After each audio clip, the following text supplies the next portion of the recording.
taught to sing the Russian national anthem, kiss the Russian flag in big trenches, and even handle guns.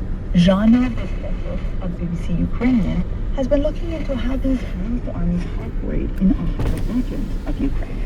In Ukraine, we heard about this youth army for a few years already. It's news got up that Russia tries to militarize the Ukrainian children in the occupation.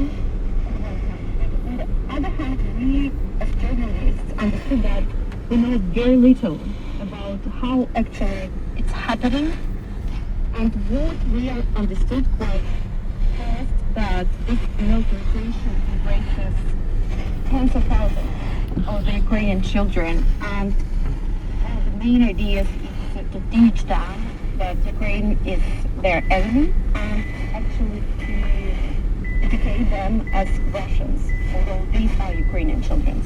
And these military armies themselves, how do they describe themselves? And what do they claim their point and their goal is? So we have to distinguish the goals that they set for all children, both in Russia and in the occupied territory.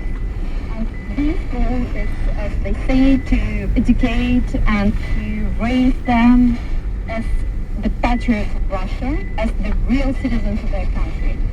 That's a very big idea, but the overall goal is to train these children well enough so that by the age of 18, when they turn this age, when they can be conscripted to the Russian army, when they can already sign the military contract with the Russian army, they will be well prepared professional soldiers.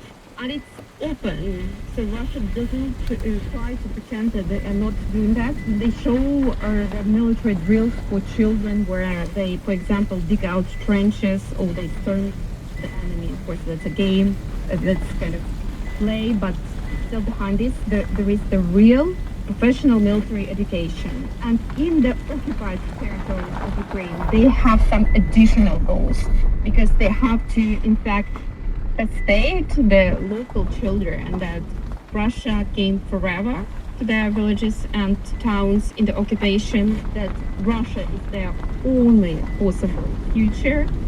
They try to portray Ukraine, which is their real motherland and the country where they've been born, where their parents been born, whose citizenship they have. So they try to persuade that Ukraine is their enemy, that Ukraine is a bad country, that Ukraine is full of, or as they say it literally in their propaganda, neo-Nazi and fascists. And of course, you have no future in such a country, and your future is Russia, and your future is the Russian army. That's one of the main messages.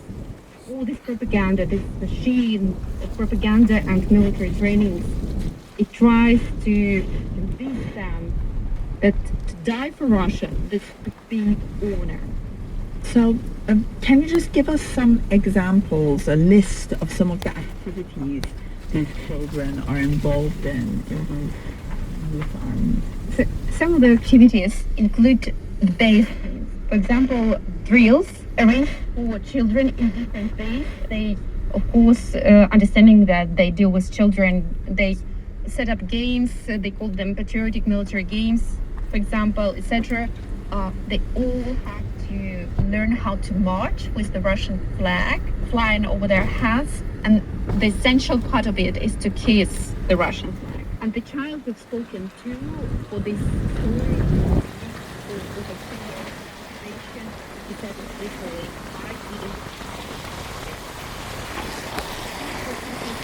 very emotional and very intimate. So if you do this, if you flag, that's already a betrayal. So children, they sometimes see it very in a simple way, but on the other hand, they do identify the most, the most symbolic things. If you kiss a flag of the foreign country, which is actually an invading force, which wages a war against your country, against your motherland, then you are doing a very bad thing. It's the one example. You can see very clearly that Russia tries to teach, to train, educate these young people, these children, in a way that by the age of 18 they are already professional soldiers actually.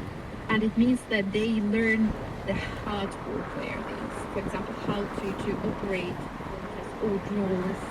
They also learn, for example, how to jump with the military parachutes. And what we saw that many activities were either arranged by or were arranged in a way to involve the professional Russian military servicemen. They trained these children, or they just met with them and spoke with them about the service in the Russian army and what advantages, privileges, and opportunities this military service gives to them and can give to these children in the future. They also met officers from the local conscription committees. And these conscription committees, they collect the personal data they range. There's lots of different kinds of activities we have to teach these children first to see war in general as a very normal thing. Jana, who joins these youth armies? So the children from the age of just 8 until 17 can join these organizations. It doesn't look like they are forced to join this organization. They're given the choice because the child that I've talked to, he's 12-year-old. I talked also to his mother. They consented to give an interview to the BBC. He told me that he was proposed to join the youth army, but he didn't want. His mother didn't want, and they said no. So when he explained that these children that joined the youth army, they had some extra rights or privileges. They were provided with better meals at school, so with soup, with and confectionery, with additional tasty things, 3-time meals per day. They have good breakfast, good lunch, and also they